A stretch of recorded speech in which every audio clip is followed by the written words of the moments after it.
সুপ্রভাত। আজ থাইল্যান্ডে সপ্তম দিন আর কোলান্তায় দ্বিতীয় দিন। তো আজকে সকাল এখন বাজে 9টা। আমরা এখন বেরোবো। বেরিয়ে আমরা আজকে আবার সেই ক্র্যাবির মতোই সেই উপায় দেখাই। এই যে আজকে আমাদের সাথে থাকবে এই দুটো। তো আবার সেই একই সিস্টেম, এখানে ভাড়া হচ্ছে 200 ভাট করে।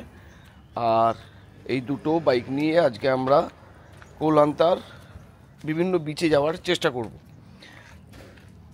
একটা ব্যাপার আছে, আজকে একটু কিঞ্চিত মেঘলা, হয়তো দেখে বোঝা যাচ্ছে। তো যদি এটা থাকে তাহলে একটু বেশি সুবিধা হবে, না হলে আমাদের দুপুরবেলা ব্রেক দিতে হবে, কারণ দুপুরবেলা রোদ্দুরটা প্রায় নেওয়া যায় না। আর আজকে আবার ফুল হাতা শার্ট আমাকে পরতে হলো, তার কারণ সানবার্ন হয়ে গেছে পুরোটাই। তো এবার বলি যে আজকের এই অপশানে কেন আমরা গেলাম। এক হচ্ছে যে এখানে আরও দুটো অপশান আছে বেড়ানোর। সেটা হচ্ছে এখানেও একটা 4 আইল্যান্ড ট্যুর হয়, এছাড়া আর একটা হয় হোক, আর আমি নামটা দিয়ে দেবো ডিসক্রিপশানে, নামটা আমার মনে পড়ছে না। দুটো আইল্যান্ডে স্নরকেলিং ট্যুর হয়। তো এই স্নরকেলিং ট্যুর দুটোতে যদিও আমার খুব ইচ্ছে থাকে স্নরকেলিং ট্যুর করার, আমি করেওছি কয়েক জায়গায় স্নরকেলিং, কিন্তু বাকি দুজন খুব একটা তাতে সাহস পায় না। আর তাছাড়া আর একটা বড়ো ব্যাপার হচ্ছে, তাহলে কোলান্তাটা দেখবো কখন, কারণ আমি কোলান্তায় 2 রাত থেকেছি, মানে থাকছি আর কি প্ল্যানে। সেটা কম এক কথায়। কোলান্তায় অন্তত 4 থেকে 5 দিন থাকা উচিত ঠিকঠাকভাবে দেখতে গেলে। তো আমাদের কাছে তো আজকে দিনটাই শুধু আছে। তো আমি যদি স্নরকেলিং ট্রিপ বা 4 আইল্যান্ড ট্রিপে বেরিয়ে যাই, তাহলে আর এই কোলান্তার বিচেস বা শহরটাকে দেখার কোনো সুযোগই হবে না। তো সেই জন্যই আজকে বাইক ভাড়া নেওয়া। এবার আমরা বেরিয়ে পড়ব।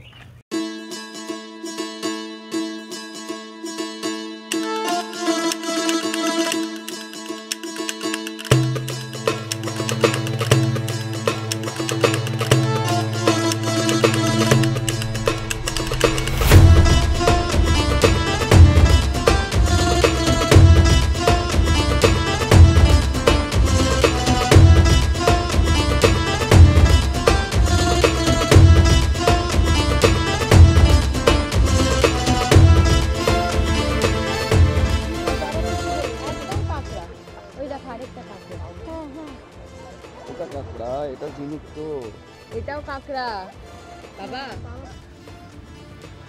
আমাদের প্রথম হল্ট কান্তিয়াংবে। গাড়ি চালিয়েছি প্রায় 50 মিনিট মতো। একটুখানি রাস্তাও ভুল করেছিলাম, তার জন্য কিছুটা সময় লেগেছে। তো এই হচ্ছে বিচ, দেখাই বিচটা। এখানে বেশ কিছু বিদেশিকে দেখলাম, তারা প্রিপারেশন নিচ্ছে স্কুবা ডাইভিংয়ের। একদমই ফাঁকা বিচ। কোলান্তার এর আগে যে আমরা যেখানে আছি সেখানেও তাই দেখেছি, বিচ মোটামুটি ফাঁকা। রোদ্দুর এখনও পুরো চূড়ান্ত গরম হয়নি, তাতেই অনেকে সানবাত নিচ্ছেন এখানে। এখান থেকেও বেশ কিছু ডাইভিং ট্যুরস হয়, যেগুলো 3 দিন 7 দিন এরকম বিভিন্ন কোর্স থাকে। তারা আপনাকে স্কুবা ডাইভিংয়ের ওপর তারা ট্রেনিং দেবে এবং শেষে সার্টিফিকেটও দেবে। কান্তিয়াংবে টোটাল স্ট্রেচ হচ্ছে অ্যারাউন্ড 2 কিলোমিটার, ক্রেসেন্ট টাইপের এর শেপ। আর এই বিচকে অনেকবারই থাইল্যান্ডের one of the best bitches হিসেবে ভোট করা হয়েছে। এখনও পপুলার, একটু সিকিউরেটেড, একটু অন্যরকম জায়গা। এখানে যারা আসেন মূলত শান্তির খোঁজে আছেন, এখানে যোগা ক্লাস ইত্যাদি যে রিসর্টগুলো রয়েছে তারও ব্যবস্থা থাকে এখানে। একেবারে শান্তিতে হলিডে কাটানোর জন্য আদর্শ এই বিচ।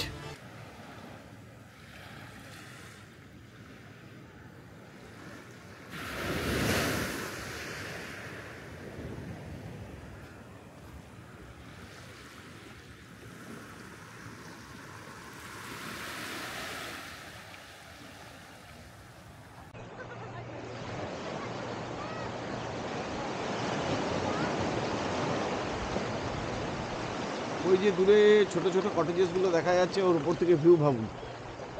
এখানে অধিকাংশই প্রাইভেট রিসর্টস এবং সবই সমুদ্রের ধারে সেট আপ করা, খুব সুন্দর সুন্দর রিসর্টস। এক্সপেন্সিভ একটু হয়তো বটে, এবং Koh Lanta in comparison to other places of Thailand, Krabi বা ফুকেট, এদের চাইতে হয়তো একটু সস্তাই হয়। কারণ এখানে লোকে আসেন অনেক দিনের জন্য ভাড়া নেন। আমাদের মতো 2-3 দিনের জন্যে কমই আসা হয় এখানে লোকের। এরকমও দেখেছি কয়েক মাস বছর থেকে যেতে বিদেশি টুরিস্টদের।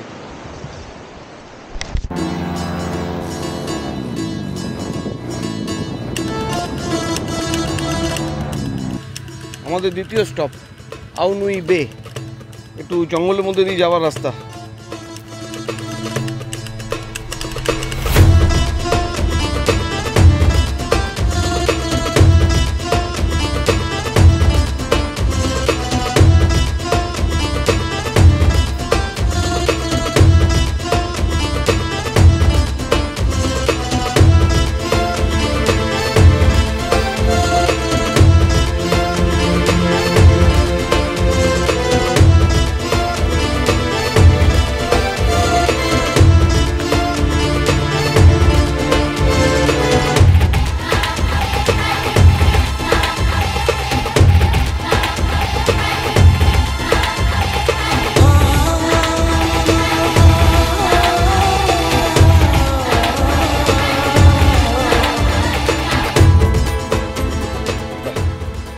আচ্ছা,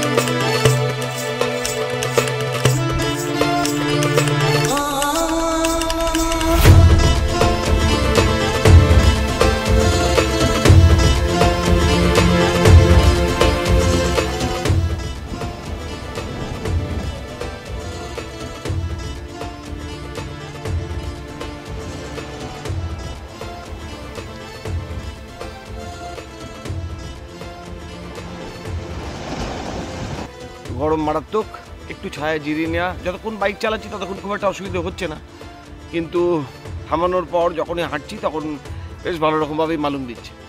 তো এই নুই বে বীচটি বেশ সুন্দর, ছোট বীচ, যদি কান্তিয়াংয়ের সঙ্গে তুলনা করি তাহলে অনেকটাই ছোট। আর এখানে সম্ভবত পারমিশন নেই বলে এখানে কোনো রিসর্ট নেই। কান্তিয়াংয়ে যেমন আশেপাশে ভর্তি রিসর্ট রয়েছে, এখানে তা নেই। এখানে শুধু এই বেটি রয়েছে, এই জঙ্গলের রাস্তা যেটা দেখা যাচ্ছে, পিছনে হয়তো সমুদ্র অল্প দেখা যাচ্ছে, সেখান দিয়ে নেমে যেতে হবে। আর এখানে শুনেছিলাম যে অনেক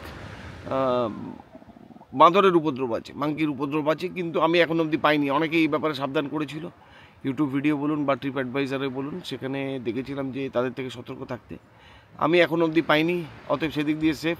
তবে গরমটা মারাত্মক, আর একটু চিরিয়ে নিই, আবার রওনা দেবো।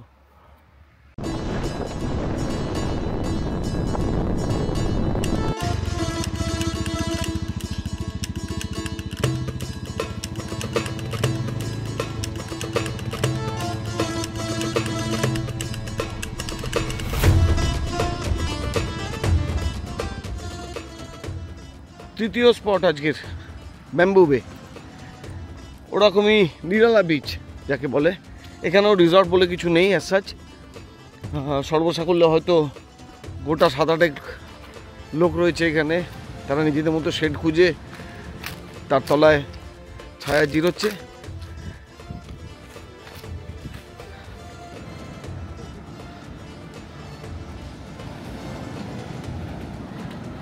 আমি কালকেও বলছিলাম না যে নীল আইল্যান্ডের সঙ্গে খুব মিল খুঁজে পাওয়া যায়, তো সত্যিই পাওয়া যায়। রিসর্ট রয়েছে একটু দূরে, ওই ওপরে হয়তো দেখা যাচ্ছে, ওইখানে কিছু রিসর্ট রয়েছে। বিচ ওই কিলোমিটার 2 স্ট্রেচ হবে।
আমরা ছাড়া আর সর্বসা করলে আরও 5 জন এই বিচে। এই একটা ম্যানমেড শ্যাক মতো, সেখানে একটা কাপল, তারপর আর একটা কাপল, আর ওখানে আর একটা 6 জন এখানে রয়েছে। তো খুবই সিক্লুডেড বিচ, সুন্দরও বটে। আমি আগেও বলেছিলাম, আবারও বলছি, নীলের সাথে মারাত্মক মিল খুঁজে পাচ্ছি এখানে।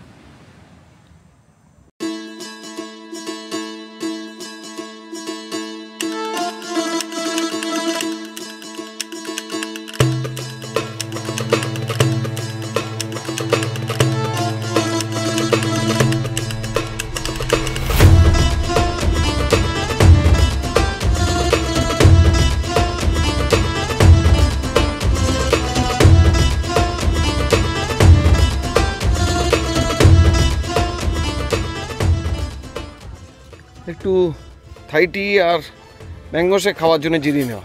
গরম মারাত্মক এখন। আমরা যাব এরপর, মানে চেষ্টা করব লান্তা ওল্ড টাউনের দিকে যাওয়ার। তো ইনি বাড়াচ্ছেন থাই টি আর তার সাথে সাথে ম্যাঙ্গো শেক 50 বাট করে, থাই টি 40 বাট।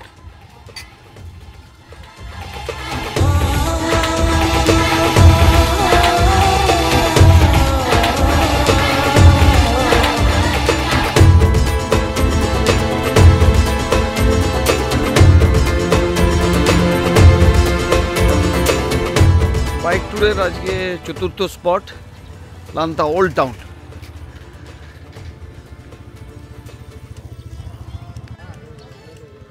এটাও সমুদ্রের ধারেই।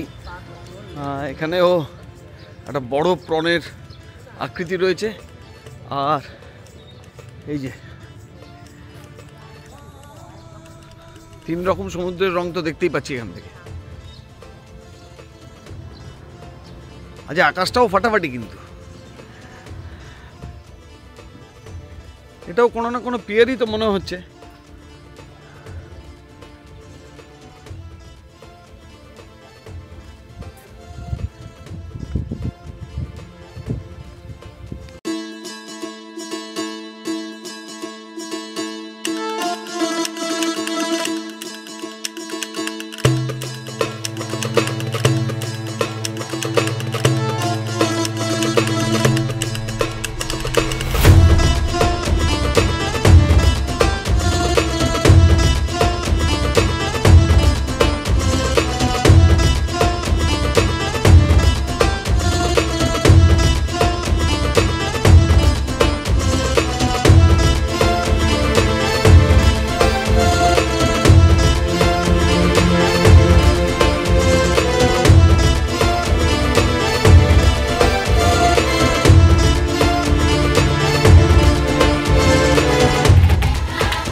ভাষা তো বুঝতে পারছি না, কিন্তু pier fee 20 baht per person.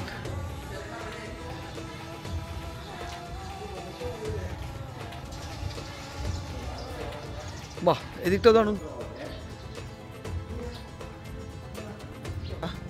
এর বাইরে লেখা ছিল সুনামি ইভাকুয়েশন রুট। তো লান্টা সুনামি দ্বারা এফেক্টেড ছিল কয়েক বছর আগে, তার জন্যই হয়তো এমার্জেন্সি প্রিপারেশন এরা নিয়ে রেখেছেন।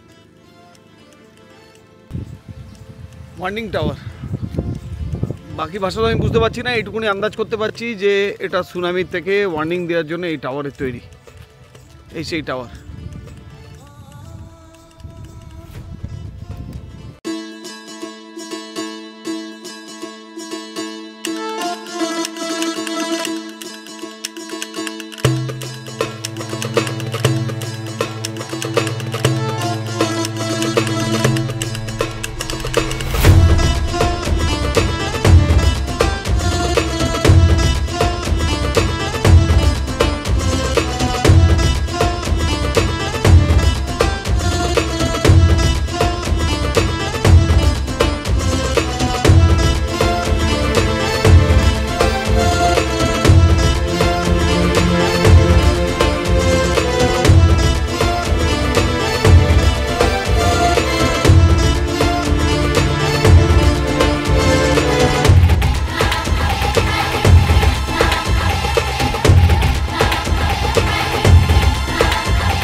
এই হচ্ছে কোলান্তার ম্যাপ।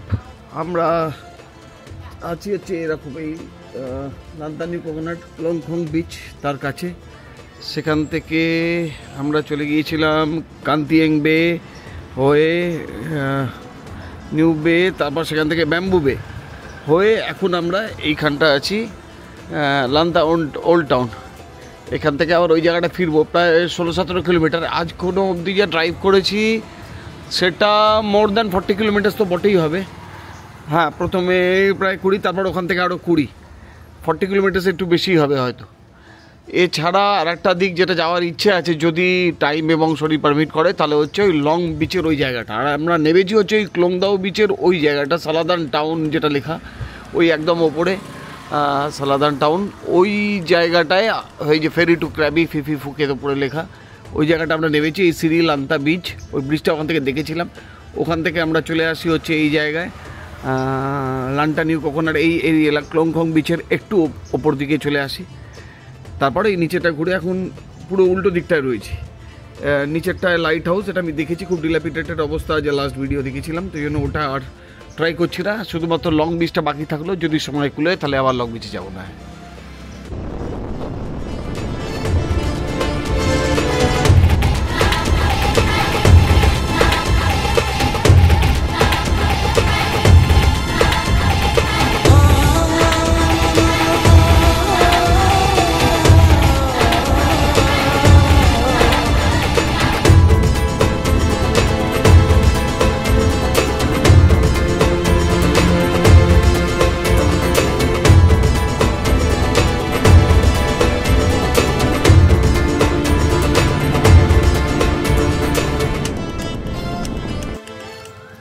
এখন বাজে 6:20, সানসেট হব করছে, আর হয়তো 10 মিনিটের মধ্যে হবে। তো আমরাও চলে এসেছি লং বিচে। আমরা যেখান থেকে আছি, আমাদের বাইক তো রেন্ট করাই ছিল 24 ঘন্টার জন্যে, তো বাইক করেই চলে এসেছি। ওখান থেকে প্রায় 4 থেকে 5 কিলোমিটার মতো ডিস্টেন্স হবে, বাইকে করেই চলে এসেছি লং বিচে। এসে গেছি লং বিচ। আজকের সূর্যাস্ত কিন্তু দারুণ হওয়ার কথা, যা ক্লাউডস রয়েছে আর কি, সুন্দর সূর্যাস্ত হওয়ার কথা। তো এখানে বেশ কিছু মানুষজন রয়েছেন, অনেক বড় স্ট্রেচ, এই জন্যই এটার নাম সম্ভবত লং বিচ।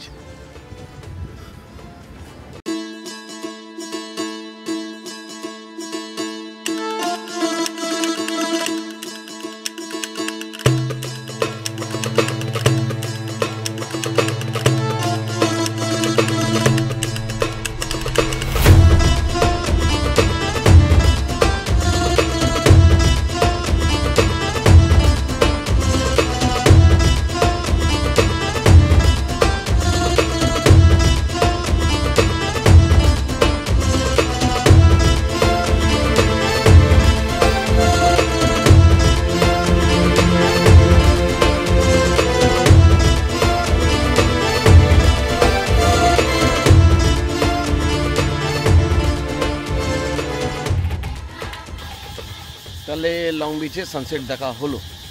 আজকে বাইক নিয়ে 5 জায়গা আমরা কভার করতে পারলাম। সকালে 3টে বিচে গিয়েছিলাম, তারপরে ওল্ড লান্তা টাউন, তারপরে রোদের তাপ এমন জায়গায় যায়, তাও তখন বেজে গেছে অনেকক্ষণ। তাও আমরা হোটেলে ব্যাক করেছি অ্যারাউন্ড 3:10-15 হবে।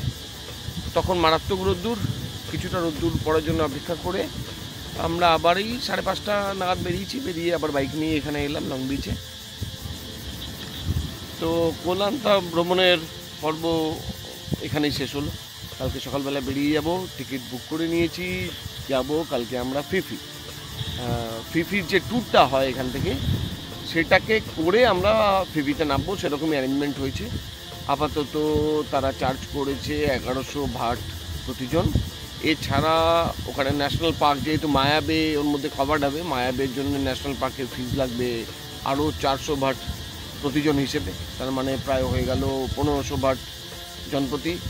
আর আমাদেরকে 2 থেকে 3টের মধ্যে আমাদেরকে নামিয়ে দেবে ফিফি ডনে। ফিফি দুটো আছে, ফিফি লে, ফিফি ডন। তো ফিফি লেতে থাকার ব্যবস্থা নেই, যা আছে ফিফি ডনেই আছে। তো তা আমি এখানে জিজ্ঞেস করেছিলাম এখানে যে যদি আমাদেরকে হোটেলে নামানোর ব্যবস্থা করা হয় কিনা। তো বললো ওখানে হোটেলে নামানোর ব্যবস্থা কী করে হবে, ওখানে কোনো গাড়ির ব্যবস্থাই নেই। ফিফি ডনে নাকি যা করার বা যা ঘোরার হেঁটেই ঘুরতে হয় বা বাইসাইকেল রেন্ট নিয়ে ঘুরতে হয়, এমনকি মোপেডও ওখানে অ্যালাউড না। এখানে হোটেল ওনার যা জানান। তো আবার কালকে সকালে ফিফির উদ্দেশ্যে রওনা। কোলানটা ভালো লাগলো, খুব ভালো লাগলো। এই জায়গায় জানি না ফিরে আসার কখনো হবে কি হবে না, কিন্তু আমি সাজেস্ট করবো যদি কেউ থাইল্যান্ড ভ্রমণ করেন কোলানটাকে অবশ্যই শিডিউলে রাখতে পারেন, কিন্তু আমার মতো 2 দিন রাখবেন না, অন্তত 4 থেকে 5 দিন রাখুন যাতে ভালো করে ঘুরতে পারেন। কাল সকালে বেরিয়ে পড়বো দেখতে মায়াবে, ফিফি, লে সহ আরও কয়েকটা ডেস্টিনেশনের উদ্দেশ্যে, আর শেষে নেমে যাব ফিফিতে। কালকে রাত্রিবাস ফিফিতেই আমাদের। তাহলে পরের পর্বে নিয়ে আসছি সেই বেড়ানোর গল্প। দেখা হবে।